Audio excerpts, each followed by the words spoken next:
안녕하세요. 48레벨 여빈입니다. 안녕하세요. 박 대표입니다. 넘어졌거나 다쳐도 어떤 계기가 있어 그렇게 넘어져 다친 겁니다. 그럼 이 한 사람의 죽음으로 몰고 갔다는 이런 자체가 계기보다는 어떤 커다란 일이기 때문에 이분이 그까지 간 것이라고 보입니다. 또 특히 정윤회는 2017년의 일이 문제라는데요. 이런 일들이 지금 3년이 지난 후에 4년이 지난 후에 이런 일이 드러났다는 것은 당의 대표 주자들을 이렇게 죽음이나 아니면 미투 사건에 휘말려서 날아가는 것일까요? 민주당은 언제까지 이런 일로 계속 반복적인 일을 당해야 될까요? 문제는 이거죠. 네. 검찰개혁을 빨리 해야 되는 거죠. 검찰개혁을 했다면 이런 일이 없죠. 빨리 했다면. 검찰개혁을 하고 검언유착도 끊어내고 언론도 정리하고 이렇게 해야 되는 거죠. 민주당 쪽이 이렇게 조용한 이유가 혹시 이런 걸 미리 알고 있었지 않았을까? 왜 없겠습니까? 우리나라 정부가 빠르다 했지 않습니까? 근데 이거를 어떻게 보호해줄 수 없나요? 이렇게 같이. 저희 깨시민들이 어서 검찰개혁에 앞장서야 됩니다. 이 3, 4개월 동안에 이게 침묵을 지킨 이런 당이 너무 답답할 뿐이에요. 당청이 이렇게 서로 협력해서 빨리빨리 나아가야 되는데 당이 나서질 않아요. 당이 추미애 장관에 힘을 주고 해야 되는데 불구하고 지금 어떻게 이야기합니까? 이런 시기에 아직 버티고 있는 저 사람은 또 무엇이며 갑작스럽게 당한 것은 뭡니까? 이 국민의 시선을 돌리라는 것밖에 더 있습니까 이게? 송희진 선생님 맞습니다. 이슈로 덮습니다. 이 윤짜장이 나가고 검찰개혁이 되어야만 이런 일이 앞으로 또 없어집니다. 어떻게 이럴 수가 있지? 어쨌든 박원순 시장께서는 굉장히 성실하게 하셨고 소를 많이 많이 정비하신 분입니다. 또한 서민편에 섰고요. 코로나에 대응에도 굉장히 열심히 했고 뭐가 부족합니까 이분이? 정말 좋은 행정가, 유능한 행정가 한 분을 또 잃었습니다. 저희가 대선 주자 겸 행정가를 잃은 거예요. 이 박 시장님이 그냥 혼자 끌어안고 가신 것 같은데요. 아무한테도 솔직하게 얘기를 털어놓지 않으신 것 같아요. 그냥 지금 언론으로 봐선 그래요. 지금 밝혀진 바가 없으니까. 참 언론에서는 죽었다고 벌써 보도 없어지자마자 벌써 돌아가셨다고 이렇게 보도 나오는 이유가 뭐예요? 이미 다 알고 있다. 언론까지 다 알고 있으면 정부나 요직이 다 모르겠어요. 다 알고 있지. 그럼 이걸 조금 막아야 될 거 아니에요. 조금이라도 뒤에서 힘을 써주지 못한 이런 분들이 더 밉습니다. 그냥 볼 일이 아니잖아요. 결국 이것이 내일이 될 수 있다는 걸 명심하셔야 됩니다. 그래서 이 검찰개혁을 하지 않으면 자신도 그렇게 나중에는 좋지 않습니다. 벌써 이재명 씨는 자기 차례라고 알 거예요. 사실 문 대통령 생각은 이게 아닙니다. 추미애 장관이 간 것도 뭐예요? 여러 압박이 있으니까 골치 아픈 거거든요. 분명히 대통령께서는 빨리 하라고 했는데 불구하고 윗사람의 압박이 들어오니까 이 사람도 굉장히 돌아버릴 지경이 아니겠어요? 제 생각이 그렇습니다. 윤 총장을 놔두라는 의견, 치라는 의견 두 가지가 아니겠습니까? 박 시장을 못 지켜준 이런 부분에 대해서 아쉬워서 이야기하는 겁니다. 이 문제로 인해서 민주당 흔들기에 지금 미통당은 여념이 없고요. 어쨌든 검찰개혁을 빨리 이루어놔야 됩니다. 검찰개혁과 언론개혁을 정리하셔야만이 대통령께서도 편하게 퇴임하실 수가 있습니다. 특히 30대 중반부터 40대 중반까지는 정말 이분이 엄청나게 힘들었던 시기였습니다. 임원진 씨 맞습니다. 우리 힘을 합쳐 난관을 이겨내야 되고요. 박 시장님 너무 애통합니다. 김복주 선생님. 정말 삼가 고인의 명복을 빕니다. 냄새가 솔솔 나죠. 예, 맞습니다. 이거는 그냥 이럴 수는 없습니다. 3년이 지난 걸 갖다가 들이켜서 이렇게 한다는 것은. 우사랑님 맞습니다. 저희 정신 차려야 됩니다. 같은 기준에 놓고 저쪽이든 이쪽이든 조사를 받아야 되는데 민주당만 너무 이렇게 조사를 받고 이거에 발목이 잡혀 있는 것들이 한두 건이 아니에요. 그 가장은 가족을 지킬 수 있는 여력도 되고 능력도 돼야 됩니다. 맞습니다. 또 지켜야 됩니다. 가정을 지킬 줄 알아야죠. 그러면 여당은 여당끼리 좀 뭉쳐서 똘똘 뭉쳐야죠. 뭉쳐서 지켜줘야 되는 거예요. 서로 지켜줘야 되는 건데 자, 당은 당대로 네 마음대로 해라고. 나는 이상 없으니까 괜찮다 이겁니까? 김학의 같은 분도 그렇게 해서 무혐의로 받았습니까 이번에? 그렇게 나와서 조사도 안 받았잖아요. 그렇게 두 발 긁고 다니는데 도망가다 잡히고 별짓 다 했는데 네. 왜 그쪽은 그런데 우리 진보 쪽은 사람들이 약할까요?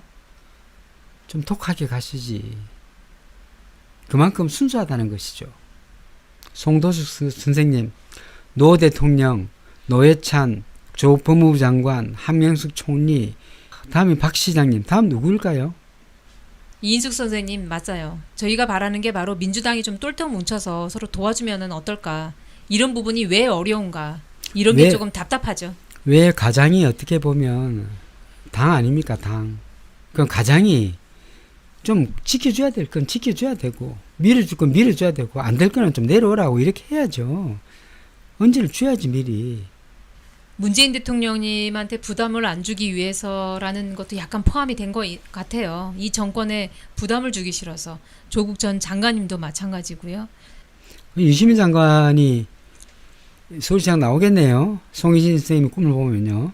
사랑과 평화님이 딱 답을 주셨네요. 예. 이번에 추 장관님도 외롭게 싸우셨다고 합니다. 민주당에서 성렬이 항명해도 불법이라고 한마디 안 해요. 그러니까 어떻습니까? 민주당이 지금 제대로 된 민주당이 아니에요. 이건 제가 민주당을 자꾸 이야기하는 것은 민주당이 싫어서가 아니고 민주당이 좀 정신 차리라는 거예요. 해야 할 말도 안 하는 거예요. 해야 할 말. 네, 맞습니다. 당연한 말도 안 하니까 네. 어때? 이쪽에서는 미통당에서는 자꾸 우기잖아요. 그 이미지 훼손한다고 또 숨어 있고 뭐 한다고 또 숨어 있고. 왜 그런 미통당은 거예요? 정말 뻔뻔하게 얘기해야 돼요. 공중파에서. 아, 왜 말을 못하게 할까요?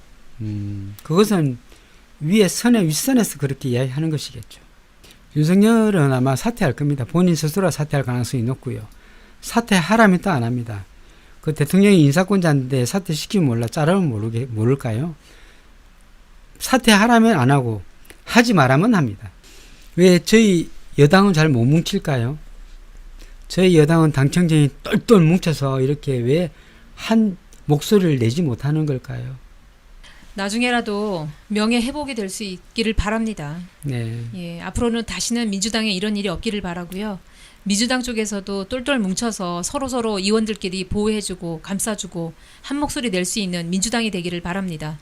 아, 박 시장님의 삶과 고인의 명복을 빕니다. 예, 영면하시길 바라겠습니다. 네, 오늘 여기까지 하겠습니다. 혹시 다른 소식이 나오면 바로 또 키도록 하겠습니다. 오늘 수고 많으셨습니다. 감사합니다. 네, 내일 뵙도록 하겠습니다. 네, 감사합니다. 감사합니다.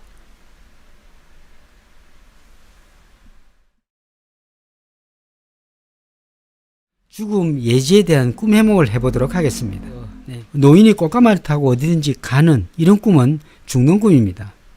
또 병자나 노인이 자동차나 배를 타고 멀리 가는 꿈도 죽는 꿈입니다. 자신이 죽는 꿈이에요. 그 굉장히 몸이 아픈 사람이 새 옷을 입고 집 주위를 돌아다니는 꿈도 이것도 죽는 꿈입니다. 산속으로 들어가는 꿈도 죽는 꿈입니다. 또 큰 절을 할 때는 이제 병이 걸린 사람이 죽을 때 꾸는 꿈입니다. 또 산속으로 소를 몰고 간다는 거, 소는 또 이게 조상이나 이런 것들이 되기 때문에 산으로 소를 몰고 가는 꿈도 죽는 꿈입니다. 집이나 방에 검은 택시가 들어와 있는 꿈을 꾸는 사람도 있는데 이것도 죽는 꿈입니다. 그 멀리 있는 친척이 와서 얼굴이 시커멓게 네. 또 얼굴이 희미하게 보이는 꿈도 죽는 꿈입니다.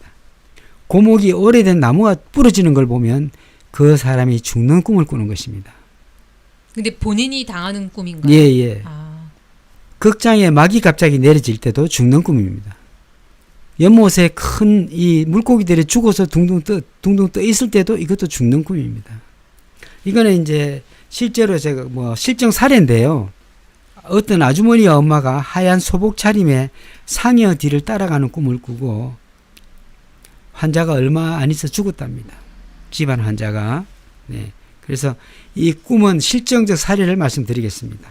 상복을 입고 있는 꿈이나 안쓰러운 눈을 쳐다보는 꿈은 다 죽어갈 때가 다 됐다 이런 뜻입니다. 그런 꿈을 꿀 때 그렇습니다. 그런 꿈을 꿀 때는 이제 본인 아버지가 56세 때 돌아가셨답니다. 돌아가기 직전에 이런 상복을 입고 있는 꿈, 안쓰러운 눈으로 쳐다보는 꿈을 갖다 꾸었답니다. 그 위에 56세가 된 아버지가 돌아가셨다고 합니다. 또 이웃집 아들과 며느리가 논둑을 향해 가면서 울면서 뛰어오는 꿈이 있습니다. 네. 논두렁 가면서. 그래서 이튿날 이웃집 할아버지가 교통사고로 돌아가셨다고 합니다. 네. 참새 한 마리가 나무 위에 새 집으로 들어간답니다. 근데 이것은 동생이 갑자기 죽었답니다. 어쨌든 꿈 해몽은 여기까지 하고요. 네. 여러분들의 궁금한 것 오늘 질문 좀 받도록 하겠습니다. 네.